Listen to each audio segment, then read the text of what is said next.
Hey guys, welcome to my introduction on integrals. And in this video, I'm going to give you guys a brief overview of what you've learned so far and what you will be learning in your next semester of calculus. So, differential calculus. Well, by the way, calculus is split into two major fields, differential and integral calculus. In differential calculus, we talk about derivatives. For example, what is the derivative of um, let me choose another function. What is the derivative of x squared? Then you would find the derivative and you get 2x. Okay. What are other things that we learn in differential calculus? We've also talked about tangent lines, slopes. We even talked about related rates, which was everybody's favorite topic. Related rates. We even discussed graphical behavior such as curve analysis. So, for example, let's say I give you a curve, and you guys are supposed to identify on what intervals the function was increasing, decreasing, where is it concave up, where is it concave down, inflection points, critical points, and such. And the last thing that we talked about was optimization. Optimization.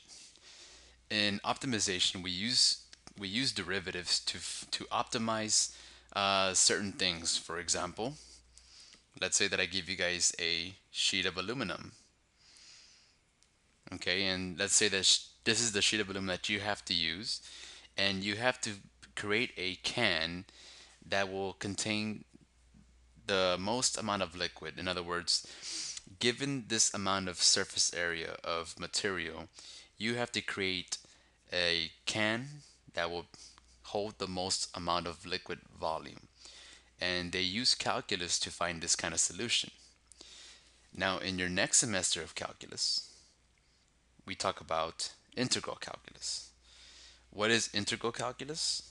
Integral calculus involves antiderivatives and integration. These two are sort of the same. Now, when you look at the word antiderivative and derivatives, those two are opposites of each other, of course. Let me give you an example. If I give you a derivative to be cosine x, then what is the original function that produces cosine x as a derivative? So what is y?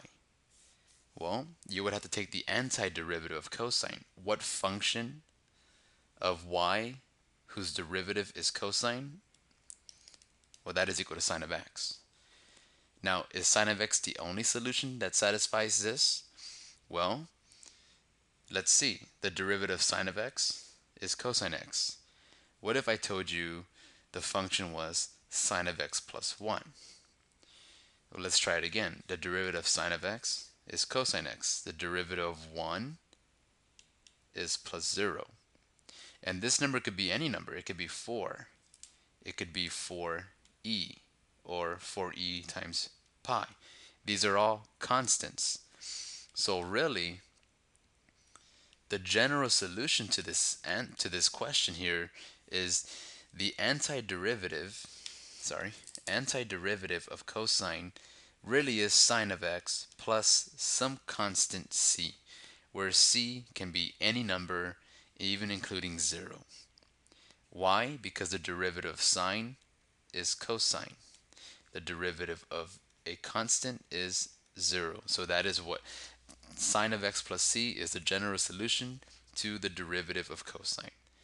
Now, integration uses antiderivatives. Integration is an application.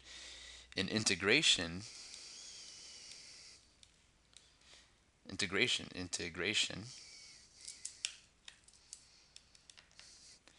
we talk about area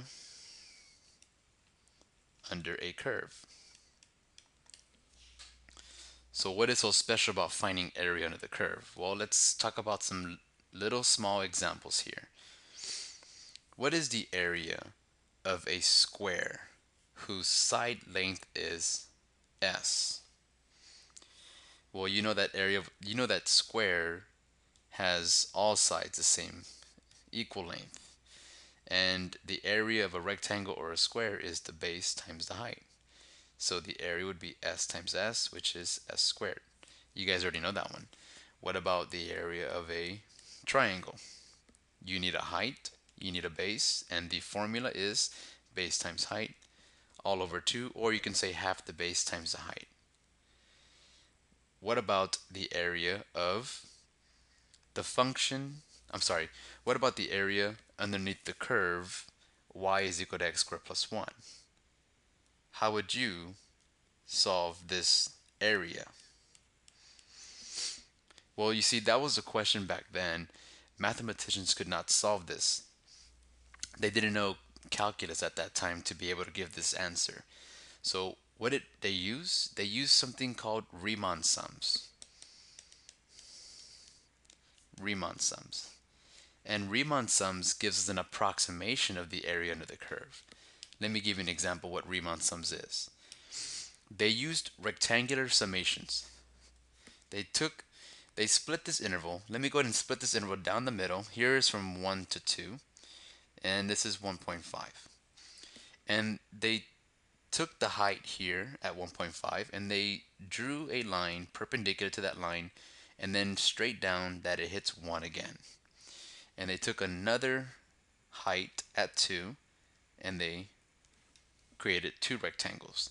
And from those two rectangles, they were able to find the area of those rectangles and they were able to sum them up. So the area of these two rectangles gives them an approximation of the area under the curve. Now, what is obviously wrong about this? There is too much error involved. You see this red part over here? There's way too much error involved. So one way they decided to counter this is by drawing more rectangles. Instead of two rectangles, let's go ahead and draw some more. So let me go ahead and draw 4 rectangles. Give me a second. So let's say that this is 1 and this is 2. If I want to find the area of this function here from 1 to 2, I can draw 4 rectangles. Let me draw a midpoint and then the mid at those. And I'll have 4 rectangles. Do you see that if I take the sum of 4 rectangles, I have less error? This part here, this is a lot more accurate, but still we still have error. So we can continue to do 8 rectangles, we can do 16, 32, and so on. But that takes a lot of time. It wasn't until later on that somebody invented the integral. And the integral is finding the area under the curve. For example, this elongated S is the integral symbol, and A to B are the bounds. For example, this could be A, this could be B. Those are the X values from where you want to take the area of and where else. And f of x would be y is equal to x squared plus 1. That would be the function you're integrating, and dx just means that you're integrating with respect to x. And the integral gives you an exact answer. Okay? But we won't be learning that first. We are going to be first learning about Riemann sums and a little bit of applications of Riemann sums. And then we're going to be learning about the antiderivative. In other words, what is the antiderivative of a function? And last, we'll be learning the integral. And we will be computing area under the curve, and then finally we'll be doing applications of integration. And that'll be pretty much the scope of semester 2 of your calculus class. So hopefully you guys enjoyed the introduction. I'll see you guys in school.